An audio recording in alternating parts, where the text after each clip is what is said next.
What do you think is the number one predictor of there being child abuse in a home? An absent parent. Okay, very, very reasonable answer. Yeah. And so usually in lecture one, when I'm teaching an evolution psychology course, I'll ask this question and I'll start putting all the students' answers.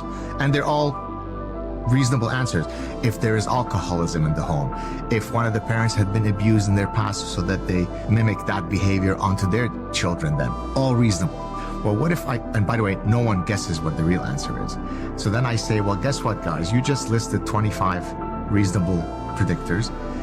The number one predictor is 100-fold more predictive than anything that's on that board. I've lectured this a million times. I'm getting goosebumps telling it to you right now. So let me explain what 100-fold means. In science, when let's say I want to check the efficacy of a drug, and I want to compare it to a placebo, a sugar pill.